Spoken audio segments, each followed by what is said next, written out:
Assalamualaikum warahmatullahi wabarakatuh. Kami dari kelompok 6 kelas 12 MIPA 3 akan meresensi sebuah novel yang berjudul Ayat-Ayat Cinta. Sebelumnya, perkenalkan nama saya Nopia Najwa Wahyudin. Nama saya Fauzia Nursifa. Nama saya Nazarhanda Aulia. Nama saya Rizky Taufik Hidayatullah. Nama saya Siti Aminah.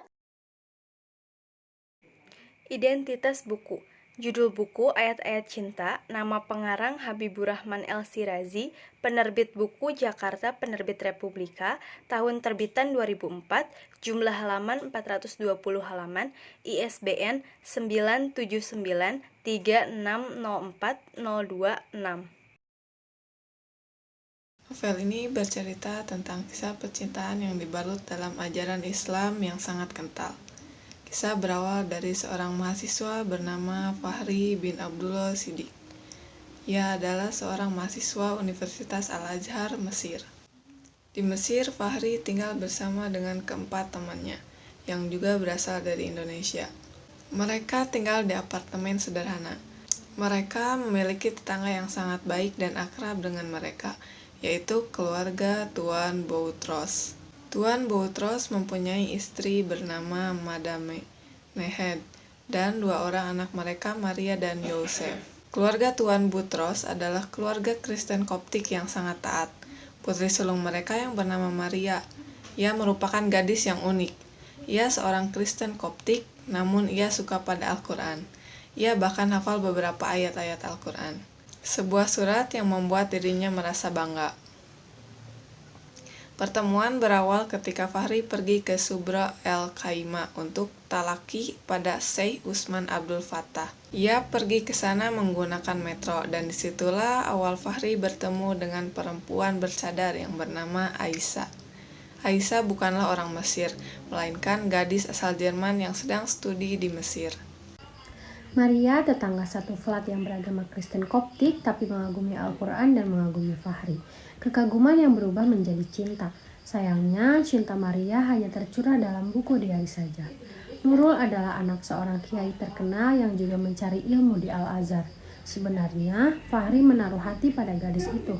Namun, rasa mindernya yang hanya anak keturunan petani membuatnya tidak pernah mengungkapkan perasaannya kepada Nurul. Padahal Nurul juga menaruh hati pada Fahri. Tapi Nurul juga tidak sanggup mengungkapkan perasaannya kepada Fahri. Muncullah Aisyah, si pemilik mata indah yang menyihir Fahri sejak sebuah kejadian di metro.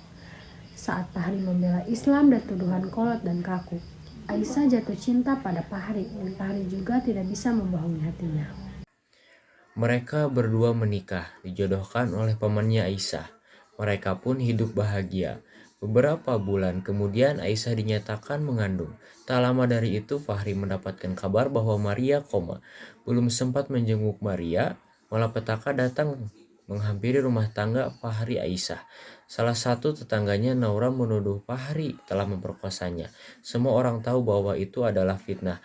Fahri diseret dan dimasukkan ke penjara. Kunci dari semua ini adalah Maria yang sedang koma. Ia mengetahui bagaimana kejadian yang sebenarnya. Keluarga Boutros mendatangi Fahri di penjara. Mereka berniat mengunjungi Fahri dan juga ingin meminta bantuan kepada Fahri untuk menyadarkan Maria dari komanya. Dengan cara merekam suara Fahri yang nantinya akan didengarkan oleh Maria. Dokter berkata hanya orang yang dicintai Maria yang dapat menyembuhkannya.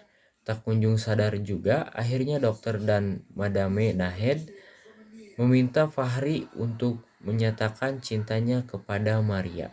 Sebelumnya Fahri tidak mau melakukan itu. Lalu Fahri meminta izin kepada Aisyah. Akhirnya Aisyah menyetujuinya. Setelah itu Fahri langsung menikahi Maria. Setelah beberapa saat kemudian Maria sadar. Sidang penentuan tiba. Di akhir persidangan Maria tiba. Ia mengatakan apa yang sebenarnya terjadi pada malam hari itu.